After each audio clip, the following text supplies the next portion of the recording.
ಜಾನುವಾರುಗಳ ಮೇವು ನೀರಿಗೆ ಕೊರತೆಯಾದರೆ ಗೋಶಾಲೆಗಳನ್ನು ತೆರೆಯಲಾಗುತ್ತೆ. ರಾಜ್ಯ ಸರ್ಕಾರ ಮಾಡೋ ಇಂತಹ ಕಾರ್ಯಕ್ಕೆ ಖಾಸಗಿ ಸಂಘ ಸಂಸ್ಥೆಗಳು ಕೈಜೋಡಿಸಿದಾಗ ಅದು ಇನ್ನೂ ಪರಿಣಾಮಕಾರಿಯಾಗಿರುತ್ತೆ, ಅತ್ಯುತ್ತಮವಾಗಿ ಅನುಷ್ಠಾನಗೊಳ್ಳೋಕೆ ಸಹಾಯವಾಗುತ್ತೆ. ಚಿಕ್ಕಮಗಳೂರು ಜಿಲ್ಲೆಯಲ್ಲಿ ನಡೀತಾ ಇರೋ ಈ ಕಾರ್ಯದ ಕುರಿತ ಒಂದು ವರದಿ ಇಲ್ಲಿದೆ ನೋಡಿ.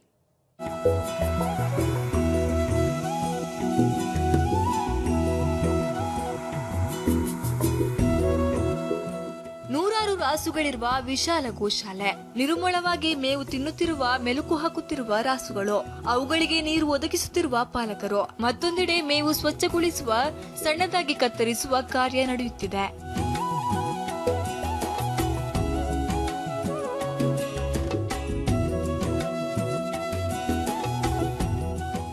ಚಿಕ್ಕಮಗಳೂರು ಜಿಲ್ಲೆ ಕಡೂರು ತಾಲೂಕಿನ ಪಂಚನಹಳ್ಳಿ ಗೋಶಾಲೆಯಲ್ಲಿ ಈ ಎಲ್ಲಾ ಚಟುವಟಿಕೆಗಳು ಸರಾಗವಾಗಿ ನಡೆಯುತ್ತಿವೆ. ಬರದ ಸಂದರ್ಭದಲ್ಲಿ ಗೋವುಗಳನ್ನ ಸಾಕಣೆ ಮಾಡಲಾಗದೆ ಅವುಗಳ ಪಾಲಕರು ತತ್ತರಿಸಿದ್ರು. ಇದನ್ನ ಮನಗಂಡ ರಾಜ್ಯ ಸರ್ಕಾರ ಕೂಡಲೇ ಜಿಲ್ಲೆಯ ಹಲವೆಡೆ ಗೋಶಾಲೆಗಳನ್ನ ತೆರೆಯಿತು. ಅವುಗಳಲ್ಲಿ ಇದು ಕೂಡ ಒಂದು.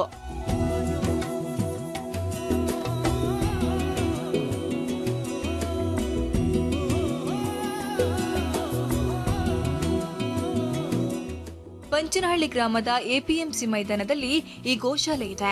ಇಲ್ಲಿಗೆ ಚಿಕ್ಕಮಗಳೂರು ಜಿಲ್ಲೆಯ ಗೋಪಾಲಕರಲ್ಲದೆ ಚಿತ್ರದುರ್ಗ, ಹಾಸನ, ತುಮಕೂರು ಜಿಲ್ಲೆಗಳ ಗೋಪಾಲಕರು ಸಹ ರಾಸುಗಳನ್ನ ತಂದಿದ್ದಾರೆ.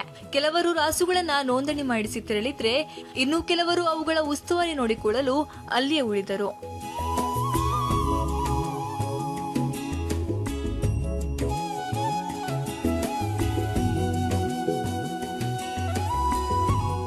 ಈ ಗೋಶಾಲೆಯಲ್ಲಿ ಒಂದಷ್ಟು ವಿಶೇಷತೆಗಳಿವೆ. ಅವುಗಳಲ್ಲಿ ಮುಖ್ಯವಾಗಿರುವುದು ಆರ್ಟ್ ಆಫ್ ಲಿವಿಂಗ್ ಸಂಸ್ಥೆ ಕೂಡ ಇದರ ನಿರ್ವಹಣೆ ಸಹಭಾಗಿತ್ವ ಹೊಂದಿರುವುದು. ಇದಲ್ಲದೆ ಇಲ್ಲಿಯ ನಿರ್ವಹಣೆಗೆ ನಿಯೋಜಿತ ಸಿಬ್ಬಂದಿಯೊಂದಿಗೆ ಗೋಪಾಲಕರು ಕೂಡ ಕೈ ಜೋಡಿಸಿರುವುದು. ಇದರಿಂದ ಉತ್ತಮ ರೀತಿಯ ನಿರ್ವಹಣೆ ಇಲ್ಲಿ ಆಗುತ್ತಿದೆ. ಅಂದ್ರೆ ಈ ರೈತರಿಗೆ ಯಾವ ರೀತಿ ಅನುಕೂಲ ಆಯ್ತು ಅಂದ್ರೆ, ಗೋಶಾಲೆ ಆಗಿದ್ದು ನೀರಲ್ಲಿ ಮುಳುಗ್ತಾ ರೈತರಿಗೆ ಒಂದು ಕೋಲ್ ಸಿಕ್ಕಿ ಆಸರೆ ಆದಂಗಾಯ್ತು. ಆದ್ರಿಂದ ಈ ಗೋಶಾಲೆನ ಇನ್ನೂ 1 ತಿಂಗಳ ಕಾಲ ನಿಲ್ಲಿಸ್ದಂಗೆ ನಡೆಸ್ಕೊಡ್ಬೇಕು ಅಂತೇಳಿ ನಾನು ಸರ್ಕಾರಕ್ಕೆ ಹಾಗೂ ಜಿಲ್ಲಾಡಳಿತಕ್ಕೆ ಒತ್ತಾಯಪೂರ್ವಕವಾಗಿ ಹೇಳ್ತಾ ಇದ್ದೀನಿ. ಇದು ಸರ್ಕಾರದ ಸಹಯೋಗದಿಂದ ಮತ್ತೆ ಆರ್ಟ್ ಆಫ್ ಲಿವಿಂಗ್ನ ರವಿಶಂಕರ್ ಗುರೂಜಿ ಸಹಕಾರದಿಂದ ನಡೀತಾ ಇದೆ. ಅತ್ಯುತ್ತಮ ನಡೀತಾ ಇದೆ. ಮಾದರಿ ಗೋಶಾಲೆ ಅಂದರೆ ಬಹುಶಃ ಪಂಚನಹಳ್ಳಿ ಗೋಶಾಲೆ ಬಿಟ್ಟರೆ ಯಾವ ಗೋಶಾಲೆನೂ ಇಲ್ಲ. ಜನನೂ ಸಹ, ರೈತರು ಸಹ ಅಷ್ಟೇ ಸಹಕಾರ ಕೊಟ್ಕೊಂಡು, ಆಮೇಲೆ ಮೇವು ವಿತರಣೆ ಮಾಡ್ತಕ್ಕಂಥ ಸಿಬ್ಬಂದಿ ವರ್ಗ ಸಹ ಎಲ್ಲರೂ ಸಹ ಅಚ್ಚುಕಟ್ಟಾಗಿ ಚೆನ್ನಾದ ರೀತಿಯಲ್ಲಿ ಮಾದರಿ ಗೋಶಾಲೆ ಅನ್ನೋದ್ರೆ ಪಂಚನಹಳ್ಳಿ ಗೋಶಾಲೆನೇ. ಈ ಗೋಶಾಲೆಯಲ್ಲಿ ಒಂದು ರಾಸುವಿಗೆ ದಿನ 1ಕ್ಕೆ 5 ಕೆಜಿ ಮೇವು ನೀಡಲಾಗುತ್ತೆ. ಹೆಚ್ಚು ಸಂಖ್ಯೆಯಲ್ಲಿ ನೀರಿನ ತೊಟ್ಟಿಗಳನ್ನ ನಿರ್ಮಿಸಲಾಗಿದೆ. ಒಮ್ಮೆ ಹೆಚ್ಚು ಮೇವನ್ನ ರಾಸುಗಳ ಮುಂದೆ ಸುರಿದ್ರೆ ವ್ಯರ್ಥವಾಗುತ್ತೆ. ಇದನ್ನು ಮನಗಂಡು ಸ್ವಲ್ಪ ಪ್ರಮಾಣದಲ್ಲಿ ಗೋವುಗಳಿಗೆ ಮೇವು ಹಾಕಲಾಗುತ್ತೆ. ಅದು ಖಾಲಿಯಾದಂತೆ ಮತ್ತೆ ಮೇವು ತುಂಬಿಸಲಾಗುತ್ತೆ.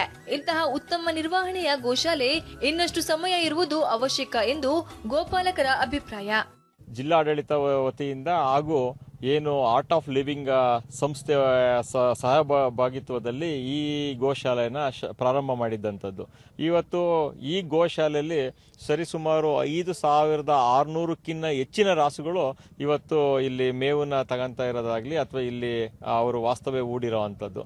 ಈ ಜೊತೆಗೆ ನಮ್ಮಲ್ಲಿ 1,500ರಿಂದ 2,000 ಜನ ಆ ರಾಸುಗಳು ನೋಡ್ಕೊಂಡು ಈ ಭಾಗದಲ್ಲಿ ಅವ್ರದೇ ಆದಂಥ ಚಟುವಟಿಕೆಗಳನ್ನು ಕೂಡ ಮಾಡ್ಕೊಂಡು ಇಲ್ಲಿ ಅವರು ಇರೋ ಅಂಥ ಕೆಲಸನ ಮಾಡಿದ್ದಾರೆ.